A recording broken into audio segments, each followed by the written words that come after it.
Now while you're watching this video, please remember to like, share this video, subscribe to my channel and click the bell icon for notifications of future videos. Thank you. Welcome back to my channel, guys. Yes, so today I have for you yet again another exciting video. Now guys, at the timing of this video, it would be Wednesday, June 30, 2021. However, I think I'm going to post this video Thursday, July 1, 2021. It's intended to have been posted Wednesday, but you would have seen me posted a video on that day, so this is why you're getting this video today, right? Due to circumstances, I had to post this video on Thursday, but normally on Wednesdays, as you know, I've stated before a couple weeks ago that I'll be doing text explanation on Wednesdays, right? So what we're looking at today, as you can see, the title suggests, the scripture passage in question that we are looking at is 1 John 3 verse 4, which reads thus: whosoever committeth sin transgresseth also the law, for sin is transgression of the law.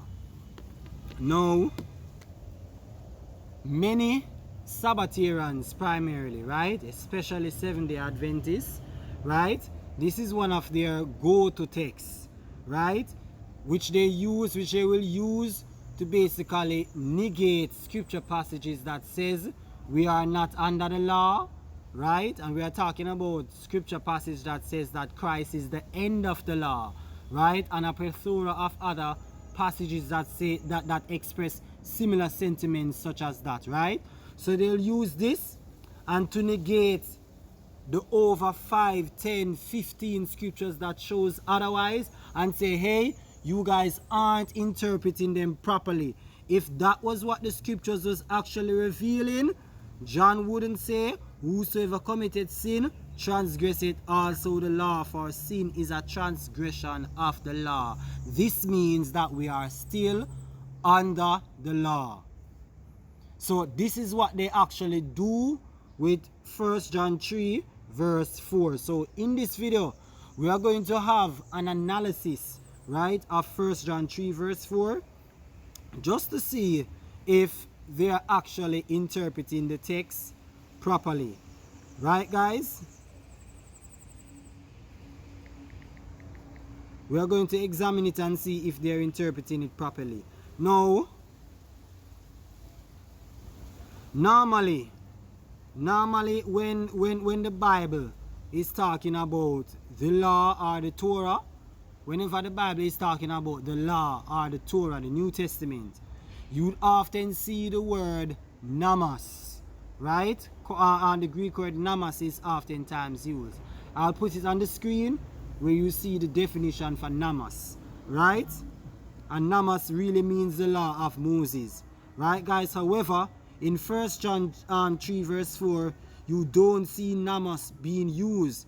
The text that you see, the Greek word that is used is anomia, right? That is the Greek word that is used, anomia, right? Which means illegality, violation of law, or generally wickedness, right? So we Christians don't believe, that we are not under any law, What we Christians believe is that we are not under the Torah, the law of Moses. This is what we believe, that we are not under. So we are not saying that we are under no law whatsoever. No, that is not what we Christians are saying. We Christians are saying that we are not under the law of Moses, right? I have dozens of videos where I show this, that we are not under the law of Moses. You can check it out on the law and the playlist section titled The Law and the Covenants, right? Go in that playlist section and you will see that, right? Now, apart from the fact that namas is not used in the text, the fact that it says it words the text, the KJV words the text by saying the law. Usually if you use the KJV, whenever it's talking about the law of Moses, you always see the text say the law. You are not under the law, and so forth. These type of expressions, right? It always say the law. But if you look at different translations such as ESV, it renders the text as such. Everyone who makes a practice of sinning also practices lawlessness. Sin is lawlessness. So you see how the ESV reads it different? The ESV doesn't say sin is a transgression of the law, which would put in the mind of people that we are still under the law or the Torah, right? We're not under that system. So that is why the ESV read the text differently by saying, sin, whosoever makes a practice of sin, also practice lawlessness.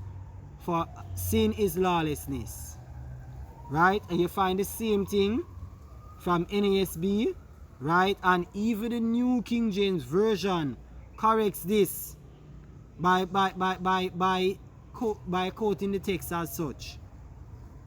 Whoever commits sin also commits lawlessness, and sin is lawlessness. So you notice how the New King James Version actually corrects this, right? The text from the KJV is not being, it's not translated properly then, so to speak. Right, guys? And so that is why the New King James Version actually corrects this. Right, guys? Let me show you a few usage of the word anomia, that you can understand when anomia is used, it's not talking the law of Moses. Matthew 7 verse 23. And then I will profess unto them, I never knew you. Depart from me, ye that work iniquity. And iniquity there is to say is anomia. The Greek word is anomia, right? Matthew 13 verse 41 where you see iniquity. Matthew 23 verse 28 where you see iniquity. Matthew 24 verse 12 where you see iniquity. The Greek word that is used is anomia, right? It doesn't mean law of Moses. It's not talking 10 commandments. Romans 4 verse 7 where you see iniquities. Romans 6 verse 19 where you see iniquities, right? 2 Corinthians 6 verse 14 where you see unrighteousness. 2 Thessalonians 2 verse 7 where you see iniquity. Titus 2 verse 14 where you see iniquity. Hebrews 1 verse 9 and Hebrews 8 verse 12 and Hebrews 10 verse 17 where you see iniquities. All of them, the Greek word that is used is anomia. And notice it's not talking the law of Moses, right? The only verse, the last time anomia is basically used is in 1 John 3 verse 4. If every single time before that it is used, it doesn't mean the law of Moses or 10 commandments as they would want to make out of it. It doesn't mean 10 commandments. Why would this one instance it mean 10 commandments? That would be inconsistency. You understand, guys? And so this is why I credit the New King James Version in how they put the text. I credit the ESV and I credit the NASB in how they render the text. Of course, to be fair to them, the Amplified Version in how it translates it would seem to be conveying the same idea. Likewise with the NLT translation and likewise with the NIV. The NIV translation and the NLT and the Amplified Version seem to be conveying the same idea with how it translates the text. However, based on what I revealed to you, showing you all the usage of anomia, right? Which would you say is a better rendering of the text? The NLT, Amplified Version and the KJV, or the New King James Version, ESV, and the NASB? Which one of the three? Three of them words it different, right? Three say it is giving the idea that it's not talking the law of Moses. Three of them is giving an idea that it's talking the law of Moses. Right, guys? You decide between the three that I mentioned. The three that is not conveying that it's the law of Moses, NKJV, ESV, and NASB, or the three that is conveying the law of Moses, NLT, Amplified Version, and the NIV. So I'm being fair to you guys, showing you the different translation. But any critical thinker, right, who is basically seeing, who basically is looking into the usage of anomia and the definition of anomia as opposed to namas, right? If they're honest, they will say that the translations that are a better rendering of the text are ESV, NASB, and the New King James Version, the NKJV.